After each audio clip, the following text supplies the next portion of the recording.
शिमला की संजौली अवैध मस्जिद पर आज नगर निगम आयुक्त कोर्ट में सुनवाई हुई। इस पर पूरे प्रदेश के हिंदू समाज की नजरें टिकी हुई। दोनों पक्षों की तरफ से कोर्ट में सुनवाई हुई।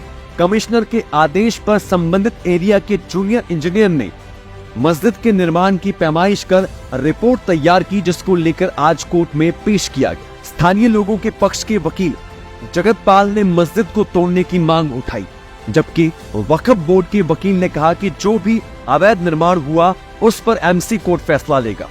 जो लोग केस में सामने आ रहे हैं वह बताएं कि वह कैसे पार्टी है। इस मामले में नई पार्टी की जरूरत नहीं है। मामला पहले ही एमसी और वक्फ बोर्ड के बीच चल रहा है। ऐसे में सीधे आरोप लगाना सही नहीं है। हमारी एप्लीकेशन है उसके ऊपर जो है जवाब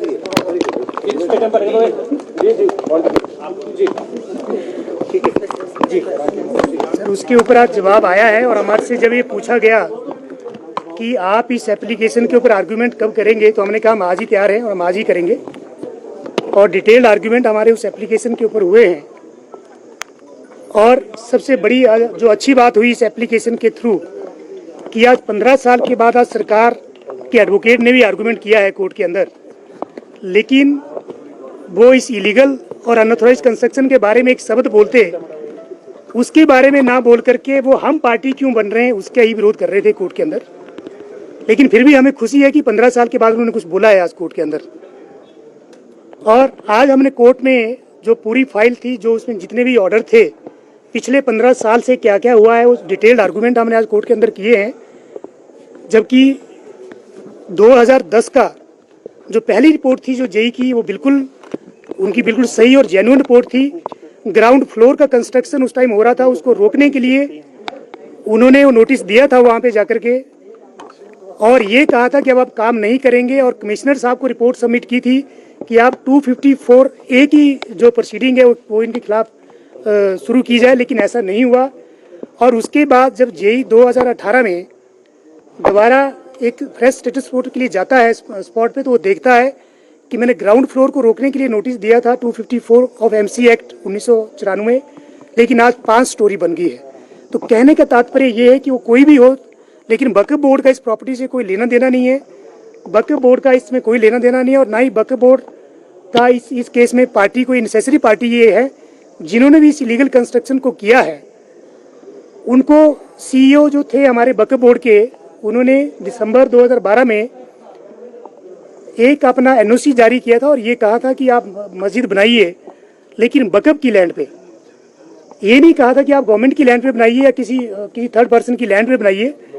लेकिन उसके बावजूद भी जो कोई सो कॉल्ड मुस्लिम कमेटी थी, उन्होंने उस कंस्ट्रक्शन का निर्माण गवर्नमेंट लैंड पे किया, ये जानते हुए कि उस जमीन का मालिकाना हक हिमाचल प्रदेश सरकार के पास है, तो वो बिल्कुल इलीगल है, अनऑथोराइज्ड है, वो टूटना चाहिए और टूटेगा। आपने क्या प्रे क्या की है इसमें, क्या रिलीफ मांगा है? सर हमारा रिलीफ इसमें यही था, हमने ये कहा था कि जो MC को प्लीड करना चाहिए था कोर्ट में आज तक, जो सरकार को बताना चाहिए था कोर्ट को आज, क्योंकि सेक्शन 254 में मैक्सिमम जो टाइम लिमिट है वो 6 मंथ की है। 6 महीने के अंदर कार्रवाई हो जानी चाहिए, लेकिन 15 साल व्यतीत होने के बावजूद भी आज तक कोई भी इफेक्टिव ऑर्डर कमिश्नर के कोर्ट से पास नहीं हुआ। और मुझे लगता है कि कमिश्नर साहब जब कोर्ट होल्ड करते हैं तो वो जुडिशरी का एस्टेब्लिशमेंट है, ना कि स्टेट का एस्टेब्लिशमेंट है।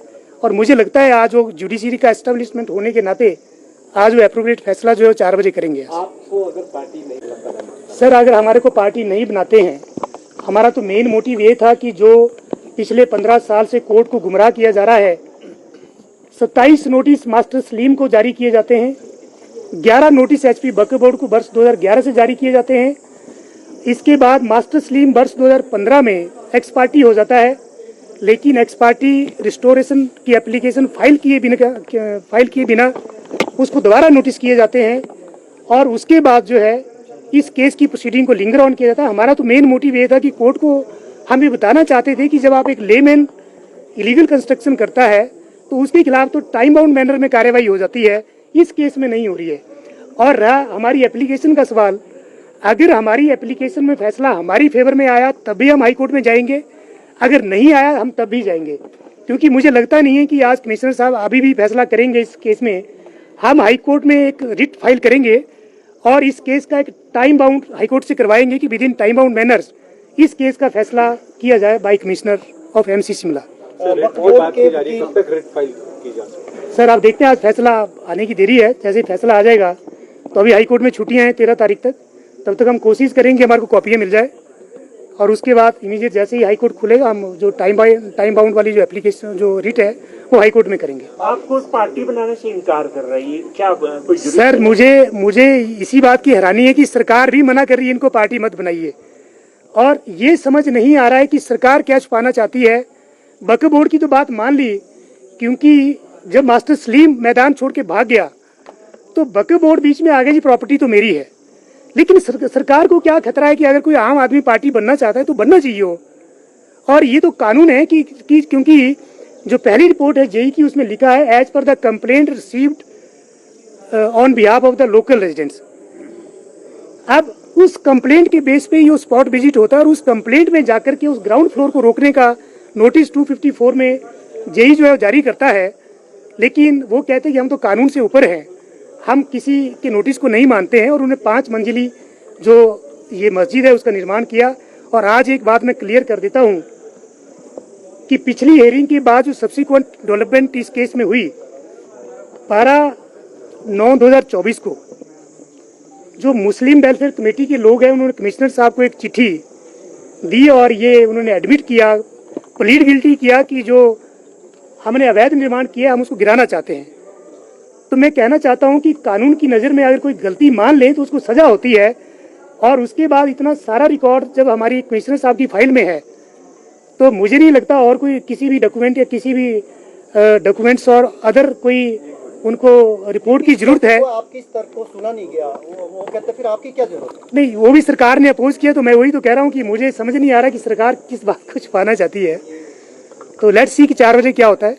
आपने कौन सी वजह बताई सर कि आप पार्टी बनाएंगे? सर हमने अपने ग्रीवांसेस बताए हैं, जो प्रीवियस डेट को हमने वो डिटेल में बताया था। जो इलीगल मदरसे की हम बात कर रहे थे, वो इलीगल मदरसे में पढ़ाने वाला जो मौलवी था वो तो 31/8 को भाग गया और वो मदरसा बंद हो चुका है। आज की डेट में कोई मदरसा नहीं है वहाँ पे, और आज की डेट में वहाँ पे पुलिस का जो पहरा है वो 24/7 है। और एक बात आपके मीडिया चैनल के माध्यम से बताना चाहता हूँ कि आज लोकल लोगों को अपने घर में जाना मुश्किल है, लेकिन जब जो कोई सस्पेक्टेड पर्सन आते हैं उनको जाने देते हैं, वो बिल्कुल मस्जिद तक जाते हैं।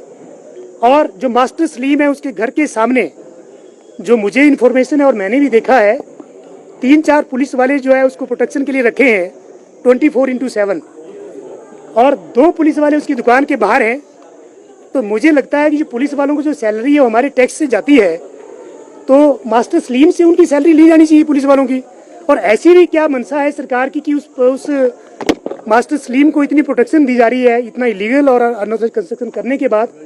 जबकि एक चीज़ मैं आज और बता देता हूँ कि हमारे संजौली से जजेज और जस्टिस को मिलाकर के आई थिंक 15 या 20 होंगे संजौली से, तो उनके किसी के भी घर के आगे 4 और 5 पुलिस वालों का पहरा कभी नहीं होता है, लेकिन मास्टर सलीम के घर के आगे आज सरकार ने उसको Z+ की जो सिक्योरिटी दे रखी है वो भी एक गलत बात है। और मुझे लगता है कि आपके चैनल के माध्यम से मैं ये दरख्वास्त करूंगा कि जो उसको सिक्योरिटी दे रखी है उसको विड्रॉ करें। Thank you. Life times TV के लिए शिमला से विक्रांत बदन की रिपोर्ट।